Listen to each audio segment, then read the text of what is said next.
Dalinuosi savo prieškimais, dalinuosi tai, ką aš matau. Kiekvienas galite su viešpačiu, su šventąja dvasia tartis. Aš matau, kad yra 4 kalbų dovanos. Ir čia būna sumaištis, todėl kad žmonės maišo šitas 4. Ir keliaujam į priekį. Pirmas, tai yra kita tuo metu egzistuojanti kalba. Ir čia yra viena iš kalbų, ta prasme, kuri yra skirta evangelizavimui, skirta išorį ir pasauliui. Ir keletą dalykų vis tiek pasižiūrėkime, kad tiesa įsirėžtų. Jėzus pasakė, kad pasiliktų Jeruzalė ir nesitrauktų. Ir 2 skyriaus nuo 1 eilutės sako, atėjus sekminių dienai, visi mokiniai, apie ką kalba, sustojam. Kalba apie mokinius. Reiškia, Jėzaus mokiniai buvo vienoj vietoj. Pirmas, vieningai buvo vienoj vietoj, staiga iš dangaus pasigirdo užesys, tarsi pūstų smarkus vėjas, jis prispildė visą namą, kurie sėdėjo. Antras dalykas, mokiniai buvo susirinkę name. Ir jie, kaip pasakyti, tikinčiųjų bendruomenė buvo, taip? Ir staiga pasigirsta užesys, pripildo visą namą. Kas vyksta toliau? Ir jiems pasirodė tarsi ugnies liežuviai, kurie nusileido ant kiekvieno iš jų. Visi, po to, kada nusileido ugniniai liežuviai, visi, sako, pasidarė, 4 eilutė, pilni šventosios dvasios ir pradėjo kalbėti kitomis kalbomis, kaip dvasia jiems davė prabilti. Reiškia, kas atsitinka? Atsitinka sekminių dieną tai, kas buvo išpranašauta Sename testamente ir tai, kas buvo pažadėta Izraelio tautai. Per Joelio pranašystę ir Sename testamente yra, kad ateis diena, kada kalbės kalbomis. Ir panašiai. Ir štai šita diena ateina, sekminių diena. Labai gaila, kad kada skaitome Evangelijas, mes galime pamatyti, kad žydų tauta tuo metu atmeta jį kaip Mesiją. Mato 13 skyriuje jie atmeta šventąją dvasią, šventosios dvasios darbą, pavadindami, kad tu čia darai su velnio jėga, įžeidžia šventąją dvasią ir toliau Jėzus pradeda kalbėti palyginimais. Bet vis tiek šitas pažadas išsipildo, pranašystė, kuri buvo numatyta, jinai išsipildo. Ir štai kas įvyksta, visi pasidaro pilni šventosios dvasios ir pradeda kalbėti kitomis kalbomis. Kas iš to, kad jie būdami kaip bažnyčia, liežuviai nusileidžia, ženklas akivaizdus, ta prasme, ir užesys, ir ugniniai liežuviai, ir jie pradeda kalbėti kitomis kalbomis. Mes galėtume sakyti, faina. Jiems visiems ten buvo faina, bažnyčiai buvo faina. Bet 5 eilutė sako, Jeruzalėje gyveno žydų ir dievobaimingų žmonių iš visų tautų po dangumi, kilus tokiam užėsiui, subėgo daugybė žmonių.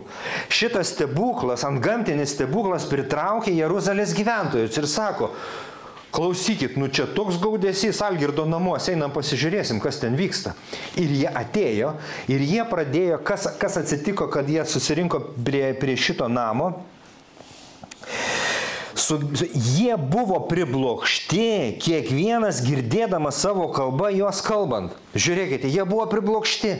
Todėl, kad Jeruzalėje buvo, kaip toliau kontekstą skaitysime, Jeruzalėje buvo iš įvairių tautų susirinkusių žmonių. Ir juos tiesiog pritraukė šitas stebuklas, jie atėjo prie šito namo ir mokiniai, ant kurių buvo nusileidę ugnies liežuviai, jie tiesiog kalbėjo kalbomis. Kokiomis kalbomis jie kalbėjo? Jie buvo priblokšti. Kuo? Kad girdėjo kalbą, kaip tarkim šiandien tu girdi kalbant neaiškę kalbą? Ne. Jie buvo priblokšti, nes girdėjo savo kalbą jos kalbant. Graikų kalboje čia yra žodis dialektos. Kalba antrame skyriuje yra dialektos. Tai reiškia, tokia dvasinė dovana, kada šventoji dvasia tau nepraktikavus kokios nors kalbos, esančios tuo metu pasaulyje, duoda prabilti. Ir tu tiesiog kalbi nežinoma kalba, tau jinai yra nežinoma, tu jos nesupranti. Bet klausytojas, kuris girdi, jis aiškiai girdi, jo kalba skelbiama Dievo šlovė. Čia apie tai ir sako. Stebėjosi girdėdamas apie didingus Dievo darbus. 8 eilutė. Tai kaipgi mes kiekvienas jūs girdime savo gimtąją kalbą, dialektos, mes partai, medai, lamiečiai. Čia išvardinta, brangiai, 17 dialektų. Tai reiškia, kad tu daugiau, nu gerai, kas paskaičia, tautų, taip, bet skirtingos kalbos. Ir įsivaizduokime dialektą, kas yra dialektas. Lietuvių kalba yra lietuvių kalba. Bet dialektai yra žemaitiška, aukštaitiška, suvalkietiška. Tai reiškia, tarkim, atvažiuoja brolis iš Ukrainos ir pradeda kalbėti žemaičių dialektų, telšios. Ir jie aiškiai girdi apie didingus Dievo darbus. Ir jie aiškiai supranta, kad Dievas skelbia. Tai va čia pirma dvasinė dovana tai ir yra, kuri yra aprašyta šitoje vietoje, kad kiekvienas mes girdime savo gimtąją kalbą, dialektą. Ką girdi 11 eilutė? Girdime juos skelbiant didingus Dievo darbus mūsų kalbomis. Tai čia yra dovana, kurią šventoji dvasia, mes žiūrėsim toliau, šventoji dvasia duoda, ne visiems, bet duoda tam tikru momentu, tam tikram žmogui. Ir tu gali būti Egiptės. Vienas sesė sako, tai galiu važiuoti į Egiptą, nes Audriu pamokslavai apie Egiptą. Sakau, gali ilsėktis, važiuok. Ir tu nuvažiuoji į Egiptą ir tu ten pradedi šnekėti, melstis, kalbėti šitą kalbą. Ir žmogus išgirsta, ką išgirsta Evangelija. Po viso šito, tada atsistoja Petras, nuo 14 eilutės ir jis, kaip sakau, skelia pamokslą. Evangelinį pamokslą. Ir kada jau baigė šitą pamokslą, 37 eilutėje, kas vyksta su auditorija ir tai žmonėmis, kurie buvo susirinkę. Tie žodžiai vėrė jiems širdį ir jie klausė Petrą bei kitų apaštalų, ką mums daryti, vyrai, broliai. Jie aiškiai suprato. Dievas išlėjo savo malonę. Dievas atsiuntė savo sūnų, jis numirė ant kryžiaus, jis prisikėlė 3 dieną. Ir jisai siūlo amžino gyvenimo dovaną, jisai siūlo atleidimą. Viskas jau yra sumokėta. Ir šitie klausantieji sako, gerai mes suprantam, Dievo dvasia liečia širdį, mes suprantam Evangeliją, ką mums daryti, kokie mūsų žingsniai. 38 eilutė Petras jam atsakė, atgailaukite ir kiekvienas nepasikrikštyje Jėzaus Kristaus vardu, kad, žiūrėkite, pirmas, būtų atleistos jūsų nuodėmės, antra, jūs gausite šventosios dvasios dovaną. Mes kartais girdime Evangeliją skelbiant, kad reikalinga tik tai nuodėmių atleidimo, bet čia aiškiai pasakyti ir gausite šventosios dvasios dovaną. Todėl nebijokite šventosios dvasios dovanų, nes su išgelbėjimu, su atpirkimu ir atleidimu yra visas paketas. Sako, ateina šventoji dvasia ir ateina su dovanomis, kurias dalina taip, kaip jinai nori. Todėl, remianti šitą eilutę noriu pasakyti lygiai tą patį, kad susitaikymas su Dievu tai, ko jisai laukia labiausiai. Ir tai, kad tu šiandien atėjai į šitą salę, yra neatsitiktinumas. Ir jeigu tu jo dar nepažįsti kaip gelbėtoją, ir jeigu tu nedarai šito žingsnio, atgailauti, tai reiškia keičiu kryptį. Viešpatie, aš nebenoriu gyventi ir vadovauti savo gyvenimą aš pats. Nenoriu. Aš nenoriu būti nepriklausomas nuo tavęs, aš noriu būti priklausomas nuo tavo malonės ir tavo meilės. Todėl aš grįžiuosi nuo to gyvenimo būdo, aš grįžiuosi į tave mylinti Dievą, kad tu mirėjai už mane ant kryžiaus, praliejai savo brangų kraują, atleidai visus nusikaltimus ir nebėra pasmerkimo tiems, kurie Jėzuje Kristuje. Todėl aš priimu tave savo gelbėtoju ir viešpačiu. Priimu tave, priimu šitą malonės dovaną, priimu šventosios dvasios dovaną ir tegul tai reiškiasi. Ir kada tu tą padarai, kada tu žengi šitą žingsnį, pasidarai kupina šventosios dvasios ir skaitant apaštalų darbus, ką mes galime matyti, žmogus, kada yra kupina šventosios dvasios, nepažinimo, kupina šventosios dvasios, pradeda kalbėti kitomis kalbomis ir pranašauti. Haleliuja. Haleliuja. Taigi, keliaujame toliau, tai čia yra viena dovana išoriai evangelizavimui, kuri duodama tam tikriems žmonėms tam tikrų metų. Keliaujam toliau. Antras, bažnyčiai ugdyti. Bažnyčiai ugdyti Ir korintiečiams laiške 14 skyriaus 27, gal aš atsiversiu, nes to ekraną nelabai matau. Bažnyčiai ugdyti tai reiškia yra ta dovana, kaip sako korintiečiams 14 skyriuje, tvarka. Jei kalba kas kalbomis, reiškia bažnyčioje. Girdite kalbą kalbant ir čia duodama aiški tvarka, kurią apaštalas Paulius davė Korinto bažnyčiai. Te kalba 2, daugiausia 3. Ne visi. Apie ką čia kalba? Tai ką bažnyčioje gali kalbėti kalbom tik tai 2-3? Ne. Čia sako tvarka, kas kalba, te kalba 2 ar 3 paeiliui, o vienas tegul aiškina. Bet jeigu nėra aiškintojo, tegul tas bažnyčioje tyli ir te kalba tik savo ir Dievui. Stop. Ar čia savo ir Dievui kalbėti draudžia? Ne. Reiškia, savo ir Dievui kalbėti kalbomis tu gali. Bet čia kalbama apie ypatingą dovaną bažnyčiai, kada žmogus atsistoja prieš bažnyčią ir kalba kalbomis, mums nesuprantama kalba ir mes net nesuprantame, ką jisai nori pasakyti ir gali būti 2, 3, taip, ir atsistoja vienas aiškintojas. Atsiprašau, žiūrėkime į šitą žodį. Nevertėjas. Tai nereiškia, kad jisai verčia pažodžiui tą, ką kalbėtojas pasakė. Jis tik tai aiškina taip, kaip dvasia duoda suprasti. Ar supranti, tai yra jautrumas šventai dvasiai. Kada jis tau duoda dovaną suprasti, ką tas žmogus ten šneka. Ne? Nu, aš kaip iliustracija. Taip? Ir jisai supranta. Tai va, ir jeigu jūs žiūrėtumėte į šitą eilutę virš, reiškia, kas kalba, te kalba 2 arba 3. Šiandien ryte labai gerą mintį Dievas davė per žmoną. Beje, Dievo dvasia kalba ir per žmonas, vyrai. Taip. Amen. Ir aš paėmiau tą mintį, sako, aiškintojas gali būti ir iš tų 3. Ta prasme, jie 3, kurie kalba kalbom, vienas iš jų gali ir aiškinti. Net ir šiandien yra praktika, kada žmogus kalba bažnyčiai, kalba, sustoja ir po to pats aiškina. Paaiškina bažnyčiai, kad bažnyčia suprastų, kokia yra Dievo žinia per šitą dovaną bažnyčiai. Ir jeigu nėra aiškintojo, sako, te tyli, bet čia nedraudžia melstis pačiam asmeniškai. Sako, te kalba savo ir Dievui. Taigi tai, ką Dievas nori pasakyti bažnyčiai, jeigu bažnyčia nesupras, jeigu nebus aiškintojo, tiesiog jinai nebus ugdoma. Suprantat? Todėl ką noriu pasakyti, brangieji, jeigu girdite kalbant kalbomis, čia vėlgi tavo asmenis jautrumas, aš nežinau, kokią dovaną turi, bet kada girdi kalbant kalbomis ir tau viduje ateina informacija, kad tu žinai, apie ką kalba, nelaikyk pas save, atsistok, net ir bažnyčia, atsistok ir gali būti, kad šventoji dvasia tau davė suprasti kalbų aiškinimo dovaną ir tu gali išversti ir paaiškinti, kokia žinia yra bažnyčia, suprantat? Todėl nesigėdijam ir nebijom, čia yra baimė. Vat pagrindinis dalykas, ką velnias daro, jisai žaidžia su baime. Tik nenusišnekėk. Pavyzdžiui, mes išeinam paliudyti, taip, vat mikrofoną duodu. Kai kurie sako, aš bijau. O kodėl tu bijai? Nes tobula meilė išvaro baimę. Velnias reiškia, vat, žaidžia su mūsų šitais senais įpročiais ir sako, tu čia geriau sėdėk, tylėk ir nesikišk. O mes sakom, ne, šventoji dvasia, mes kišimės ir darysime tai, kas jai patinka.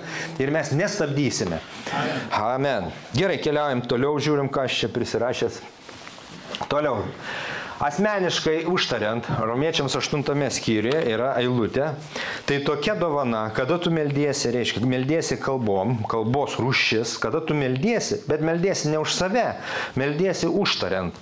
Užtariant tam tikrus žmonės. Aš tik tai Romiečiams turiu susirasti. Nu gerai, galiu ir čia paskaityti. Romiečiams 8, 26. Va. Ir čia sako, taip pat ir dvasia padeda mūsų silpnumui, nes mes nežinome, ko turėtume melsti, bet pati dvasia užtaria mus neišsakomom dejonėm. Sustokim čia. Paaiškinimas.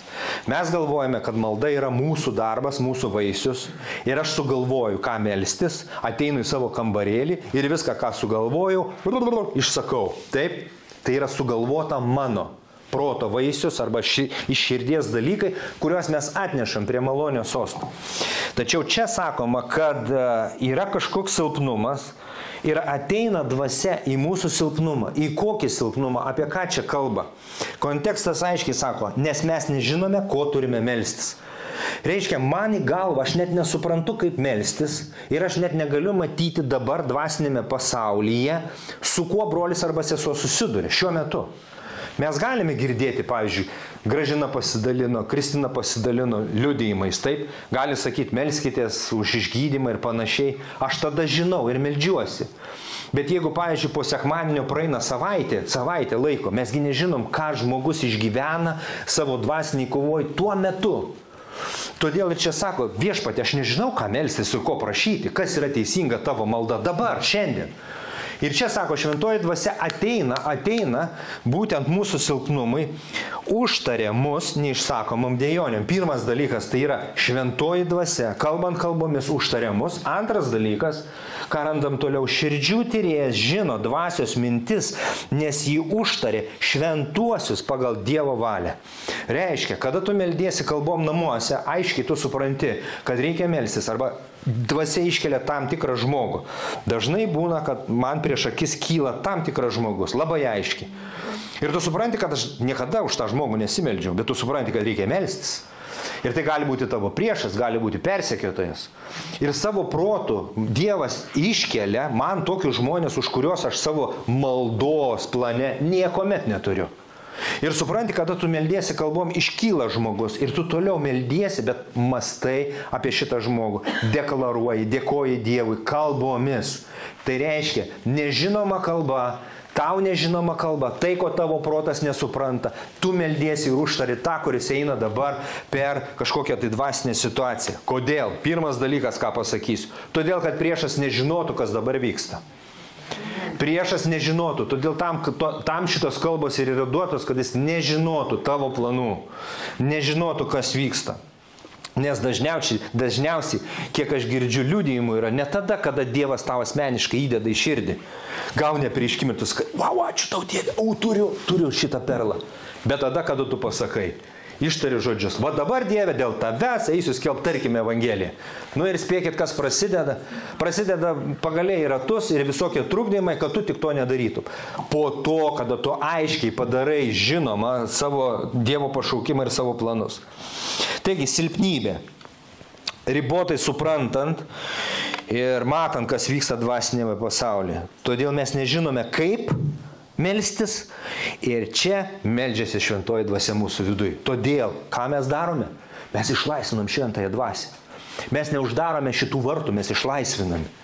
Ir aš nesuprantu, suprantat, čia dar mes prieisime vieną dar punktą, kad čia išlaisvinti šventąją dvasią ir šitą dovaną, didžiausias kliuvinys yra tavo protas, tavo supratimas. Aš noriu suprasti, aš noriu kontroliuoti. Ir to reikia atsisakyti einant į kambarėlį. Kadangi kalbų dovana ir yra tam, matysime toliau, kad protas liktų bevaisis.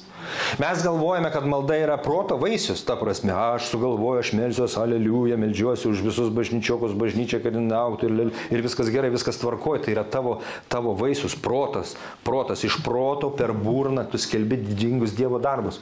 Bet kada tu kalbi kalbom, kada tu kalbi tai, ko tu nesupranti, bet tu esi įsitikinęs, kad dvasia kalba tuos dalykus, tu išlaisvini, keliaujam toliau. Nes jį užtari šventuosius. Ir ketvirta dovana tai yra asmeniškai ugdanti save. Ką tai reiškia? 14 skyriaus 2 eilutė. Kas kalba kalbomis, aiškiai Dievo žodis duoda atsakymus. Kas kalba kalbomis, ne žmonėms kalba, bet Dievui. Suprantat, ir kada tu klausaisi, ką iš čia, aleliuja, satarė šeima vakeitena. Tu galvoji, kas čia? O jisai kalbasi su Dievu. Jisai bendrauja su Dievu ir mes sakom, nu gerai, bendrauja tokia kalba, kalbėkitės gerai. Niekas jo nesupranta. Teisingai, va kam yra, kad niekas nesupranta ir niekas negali išrišti.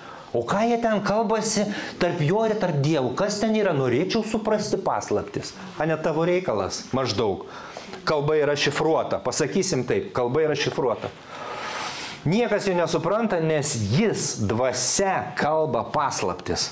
Kas vyksta, kada žmogus kalba kalbomis? Jis kalba paslaptis. Paslaptis kam? Visiems aplinkui. Tau, man, tamsos pasaulį, paslaptis. Todėl tavo protas nori suprasti paslaptis, o Dievo dvasia sako, palauk, čia yra paslaptis, ne tau suprasti, išvaduok, išlaisvink šitas paslaptis. Bet kas pranašauja, tas kalba žmonių ugdymui. Pranašavimas tai yra, kada tu ugdai bažnyčią. Taip, paraginimui, paguodai. Ir tai yra pranašavimas irgi yra šventosios dvasios dovana, kada žmogus kupina šventosios dvasios, jisai pranašauja. Kas kalba kalbomis, tas pats, ką daro, save ugdo. Reiškia, ateinate į bažnyčią ir girdite, kažkas kalba kalbom, jūs galite džiaugtis, nes dabar vyksta ugdymo procesas. Tarp jo ir Dievo jis ugdo save. Ir čia, brangiai, yra paslaptis. Kiek aš suprantu, yra didžiulė paslaptis. Aš nesuprantu, kaip viskas vyksta mano viduj, mano dvasiniam pasauly, bet kada aš meldžiuosi kalbom, aš ugdausi. Vyksta statyba mano viduj, mano sustiprinimas, mano augimas, mano išlaisvinimas. Mano matymas galiausiai. Suprantat? Ugdo pas save. Kas pranašauja, ugdo bažnyčią. Taigi, šita dovana asmeniškai ugdyti save. Taip? Keliaujam toliau. Turiu dar kažką? Nu va. 1 Korintiečiam 14, nuo 14 eilutės. Nes jei meldžiuosi kalbomis, kas meldžiasi? Meldžiasi mano dvasia. Taip, ne protas. O protas lieka bevaisis. Štai kame yra šitos dovanos esmė, kad melstųsi tavo dvasia, o protas liktų bevaisis. Reiškia, protas yra patraukiamas į šalį, supranti? O tai ir yra sunkiausia, patraukti protą, kol įpročio neturi. Pati pradžia būna sunkiausia, nes protas nori suprasti, nori kontroliuoti. Bet kada pirmą kartą kvietė, sako, kalbi kalbom, ne kalbu, ateik į priekį, sėsk, pasimelsim už tave. Man sakė, patrauk protą, nuimk rankinį, patrauk, čia nereikia proto. Leisk, kad šventoji dvasia kalbėtų per tave, atlaisvink savo lūpą, savo sustingusią burną, kalbėk. Ir tai buvo neįprasta, todėl kad protą turėjau išjungti, brangieji. Protas lieka bevaisis. Kągi daryti? Melsiuosi dvasia ir melsiuosi protu. Štai bažnyčioje tu gali melstis kalbom, asmeniškai save ugdant, bet tu gali melstis ir protu. Protu tai yra, kada aplink esantis, šalia esantis tave pilnai supranta. Tai yra protas. Haleliuja Dieve, dėkoju tau už tavo auką, už tai, kas aš esu tavyje, dėkoju tau už šitą bažnyčią. Dėkuoju už visus gimtuvininkus, kurie atsineša tortų, taip, mums tada mums smagu, aleliuja. Nu čia yra protas, teisingai, va, iškart, matai, iš karto džiaugsmas. Toliau žiūrėkite. Be to, jeigu laimini dvasia, kaip neišmanantis pasakys tavo padėkai, amen. Suprantat, kalbėjimas kalbom tai yra ir padėka. Ir kažkas meldžiasi vienas, haleliuja, o ten padėka veržiasi, nežinoma kalba. A kaip tu pritarsi, pasakysi amen, jeigu tu nežinai, apie ką kalba? Negali pritarti. Jisai pasako amen tarp savęs ir Dievo, taip. Melsiuosi dvasia, melsiuosi proto, čia šlovintojams, giedosiu dvasia ir giedosiu protu. Klausimas, ar galima šlovinti Dievą, giedoti giesmes kalbomis? Štai atsakymas labai paprastas, nesvarbu, ką sakytų teologai ir pamokslininkai. Va, parašyta, labai paprasta. Ar pas jūs Biblija kitokia? Ne, tokia pat. Gerai, tai mes vadinasi ir sutarėm. Asmeniškai ugdyti save ir toliau sako, juk tu gražiai dėkoji, tačiau kitas nėra ugdomas. Asmeninė kalba tai yra, tu tik save ugdai, tu šalia esančią neugdai. Todėl mes neturėtumėm žiūrėti taip, kodėl jie čia kalba kalbom, kodėl. Todėl, kad jie ugdo save, todėl, kad jie bendrauja su Dievu. Ir turėtum džiaugtis, kad jie ugdo. Ir tu nesupranti, nu ir ką, kad nesupranti. Dėkui mano Dievui, aš, apaštalas Paulius, o tai, ką mes girdėjom per Jono lūpas, dėkui mano Dievui, aš kalbu kalbomis daugiau už jūs visus. Apaštalas Paulius praktikavo šitą dvasinę dovaną savo paties ugdymą. Vis dėlto, sako bažnyčioje, geriau pasakysiu 5 žodžius savo proto, kad pamokyčiau ir kitus negu 1000 žodžių kalbomis. Jis čia kalba apie asmeninę šitą kalbų dovaną, kada tu pats meldiesi, bažnyčia nėra ugdoma. Todėl jis ir sako, geriau būtų, kad kada bažnyčia susirenka, jinai būtų ugdoma, statydinama. Supranti? Ir tam yra speciali dovana. 2, 3 iš eilės kalba, kažkas aiškina. Tada bažnyčia yra ugdoma. Tada tu supranti Dievo paslaptis. Tada supranti, ką šventoji dvasia sako. Nes yra vertėjas, aiškintojas yra, taip. Tai man atrodo, mes čia ir užbaigėm su teorija. Labai paprastai, labai trumpai, 4 dovanos, jos yra skirtingai naudojamas. Pirmas, dialektos, evangelizacijai ir kalbėti tuo metu esančią kalbą. Tau nesuprantant, bet kalbant. Antras tai yra bažnyčios ugdymui, kada 1-2 kalba yra aiškintojas. Tada yra kalba, kada aš meldžiuosi, asmeniškai meldžiuosi, bet tarpininkauju už kitą, meldžiuosi už kitą asmenį kalbomis. Taip, ir galiausiai 4, kada aš ugdau save. Aš ugdau save, iš to kiti naudos neturi, bet aš ugdau save. Ir apaštalas Paulius sako, aš kalbu kalbom, todėl mes bažnyčioje nedraudžiame kalbėti kalbom. Taip. Atpažinkime šitas dovanas. Aš tikiu, kad Dievo dvasia duoda visas 4 šitas dovanas bažnyčiai. Ne kitai Kauno bažnyčiai, brangieji, paklausykit, ką Dievo dvasia sako. Šitos dovanas yra šitoj bažnyčiai. Ir šventoji dvasia duoda. Su savo tikslu. Tada, kada reikia ir tiems žmonėms, kuriems reikia. Štai kodėl mes sakome būti jautriems šventai dvasiai. Dabar mes užduodame klausimą. Gerai, o ką su visu šito daryti? Kaip ir tie žmonės Petro klausė, tai ką mums daryti? Yra 2 paprasti dalykai. Kaip šventoji dvasia, kaip ši dovana yra duodama. Pirmas dalykas, jeigu skaitysite apaštalų darbus, jinai tiesiog nužengė. Neprašant, nelaukiant, tiesiog nužengė.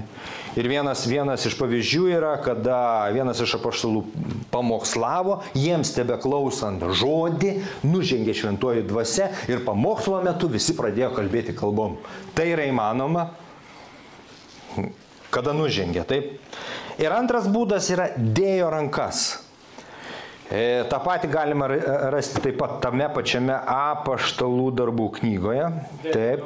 19 skyriuje, 2 eilutėje, kur klausė, o jūs gavot šventosios dvasios dovaną, kai jūs ten įtikėti ir krikštytis? Kada kas nors yra uždavęs tau šitokį klausimą? Praktiškai. Tu įtikėjai, viskas tvarkoji, įtikėjai, aleliuja. O tu gavai šventosios dvasios dovaną? Esi gavęs tokį klausimą? Tai vat užduodu šitą klausimą, ar įtikėjęs, tu gavai šitą dovaną? Jie sako, mes net girdėti negirdėjom, kad tokios dovanos yra, kad čia dalinama rankų uždėjimu. Aha, sako, gerai. Pakrikštijo, po krikšto, po vandens krikšto uždėjo rankas ir jie pradėjo kalbėti kitomis kalbomis ir pranašauti. Uždėjo rankas. Reiškia, šita dovana yra aktyvinama rankų uždėjimu. Kad būtų lengviau suprasti, yra iliustracija. Kada tavo automobilis sustoja Kauno centre senamiestį? Akumas įsikrovęs. Ką tu prašai? Prašai sustoti, kad uždėtų laidus, ane, ir duotų energijos biškį. Ir užkurtum variklį. Tai iliustracija, manau, padėtų tau, jeigu tau pačiam sunku, kad šita dovana prasimuša, ateina, uždeda rankas, meldžiasi ir tada, kaip pasakyti, tas prikūrimas, ar kaip čia, užkrovimas įvyksta tuo metu. Taigi, ką daryti? Ką daryti dabar? Kokie būdai mes įsiaiškinam, dabar ką daryti? Pirmas dalykas, Jėzus sako, jei kas trokšta, te ateinie. Ir jeigu kas nori, tegul geria. Pirmas dalykas, tu turi turėti troškimą viduje, aš noriu šitos dovanos. Šitos dovanos. Noriu bet kurios dovanos. Troškimas tavo širdį. Antras, pasitikėti, kad Jėzus duoda patį geriausią dalyką, o ne apgaulę. Sako, kurisgi tėvas, jeigu vaikas prašys duonos, jam duos akmenį. Kitaip tariant, aš prašau, duok man šitą dovaną ir šventoji dvasia duoda. Trečias dalykas, patraukti baimę ir kontrolę. Jeigu tu trokšti gauti dovaną, jeigu tu trokšti praktikuoti šitą dovaną, o kalbėjimas kalbom visi tą gali turėti ir turi turėti, aš įsitikinęs 100%, ir kad tai yra ugdymui geras ir galingas instrumentas, kaip pasakyti, santykė su juo. Šita dovana, be šitos dovanos aš neįsivaizduoju, kaip judėti toliau. Nes tame tikrai yra jėga, brangiai. Tame yra apreiškimas, tame yra jėga, tame yra šalomas, tame yra įėjimas į jo šlovę ir panašiai. Daugelis privalumų, taip? Patraukiam baimę ir kontrolę. Ir paskutinė eilutė Korintiečiams 14:1 sako, siekite visų dvasinių dovanų. Siekti. Klausyti, bet siekti visų dvasinių dovanų. Kitaip tariant, Dievas nepriboja. Dievas nepriboja savo dovanomis. Jeigu jis sako, aš noriu tau duoti dovaną, kuri ugdytų tave, tai tau tai reikia paimti ją. Pasiimti. Haleliuja. Haleliuja. Todėl, ar yra kas nekalbėjęs kalbom, nežino kaip tai, bet norėtų. Aš buvau tokiam žingsnyje ir žinau, ką tai reiškia, aš noriu. Taigi dabar tavyje veikia tik tai noras, protą mes paliekam ant kėdės, ane? Ateisim pas mane, pas mus, mes pasimelsim, uždėsim tuos laidus, mes pasimelsim, gerai? Ir mes padėsim jums iš to užkurt variklį.